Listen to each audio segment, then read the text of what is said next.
कथा प्रारंभ होते है। सुनो वीर हनुमान रामा, सुनो वीर हनुमान। आसन लीजिए प्रेम का, विराज कृपा निधान। सियावर राम जय जय राम, मेरे प्रभु राम सीताराम। बोलिए सियापति रामचंद्र महाराज की जय, बोलिए पवन सुत हनुमान जी की जय, बोलिए कार्तिक महात्म्य की जय, बोलिए विष्णु भगवान की जय। 24वां अध्याय। पृथु बोले, हे नारद, कृष्णा वेणी के तट से शिव और विष्णु के गणों ने वैश्यों के शरीर से कलह निकाली थी। वह आपने हमसे पहले कहा, ये आप बताइए कि ये नदियों का प्रभाव है अथवा उस क्षेत्र का। हे धर्मज्ञ, इसमें हमको बड़ा संदेह है। नारद जी बोले, कृष्णा साक्षात कृष्ण का शरीर है और वेणी कृष्णा साक्षात कृष्ण का शरीर है और वेणी महादेव जी का स्वरूप है। इसलिए इसके महात्म्य को चतुर्भुज ब्रह्मा जी भी नहीं कह सकते हैं। तो भी उसके विषय में कहूंगा, उसको सुनो एक बार। चाक्षुष मनवंतर में ब्रह्मा जी के ने सुंदर सहयाद शिखर पर यज्ञ करना चाहा। यज्ञ की सामग्री इकट्ठी करके देवगणों के साथ विष्णु और महादेव को संग लेकर उसके शिखर को गए। ब्रह्म मुहूर्त में भृग आदि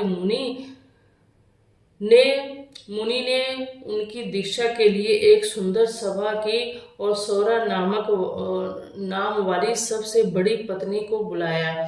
वह धीरे धीरे आई। तब भृगु ने विष्णु से कहा कि हे विष्णु, आपके बुलाने पर भी सौरा नहीं आए। मुहूर्त बीता जाता है, अब दीक्षा विधि कैसे संपन्न होगी? श्री कृष्ण बोले, जो शीघ्र सौरा नहीं आती है तो यहाँ गायत्री जी की दीक्षा कर लेनी चाहिए।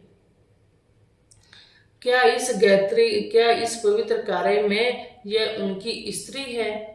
नारद ने कहा, नारद जी ने कहा, शिव जी ने विष्णु के वचन को मान लिया। भृगु के इस वचन को सुन गायत्री को ब्रह्मा के दक्षिण भाग में बैठाकर दीक्षा विधि प्रारंभ किया। भृगु जी दीक्षा विधि कर रहे थे। सौरा भी यज्ञ स्थल में आ गई और गायत्री को ब्रह्मा को साथ देकर सौत की ईर्ष्या से क्रोध करके बोली, जहाँ अयोग्य का पूजन होता है वो पूज्यों की पूजन नहीं होता। वहाँ दुर्भिक्ष, मृत्यु, भय के ये तीनों वस्तु होती हैं। जो यह दक्षिण भाग में मेरे आसन पर बैठी है, इससे ऐसी गुप्त नदी बनेगी जो अदृश्य रहेगी। मेरे आसन पर तुमने दूसरी बैठा दी है, सो तुम भी जड़ बनकर नदी हो जाओगे।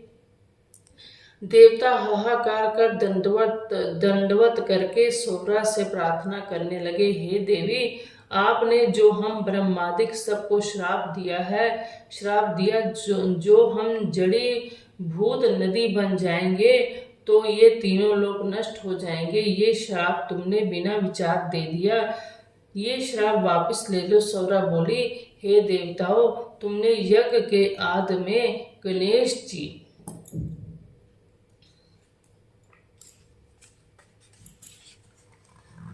जी का पूजन नहीं किया, इससे मेरे क्रोध से ये विघ्न निस्संदेह पैदा हुआ। मेरी ये बात सही होगी, झूठी नहीं होगी। इससे अपने अंशों से जड़ी भूत होकर तुम सब नदी हो और हम दोनों सोत भी अपने अंशों से नदियां होकर पश्चिम की तरफ बहेंगी। नारद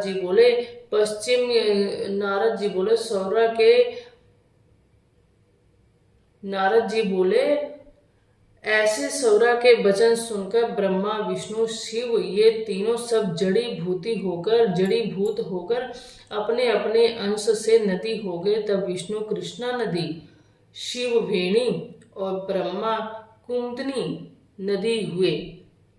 ये सब शिव वेणी और ब्रह्मा कुमुदिनी नदी हुए, ये सब अलग अलग नदी हुई। कृष्णा और वेणी के उपाख्यान को जो मनुष्य सुनेगा सुनावेगा उनको उनके दर्शन और स्नान का फल मिलेगा। कथा समाप्त होते हैं, सुनो वीर हनुमान, रामा सुनो वीर हनुमान। राम लखन सिय जानकी, सदा करें कल्याण। सियावर राम जय जय राम, मेरे प्रभु राम सीताराम। बोलिए सियापति रामचंद्र भगवान की जय। बोलिए पवन सुत हनुमान जी की जय। बोलिए कार्तिक महात्म्य की जय। बोलिए विष्णु भगवान की जय। बोलिए शिव भगवान की जय।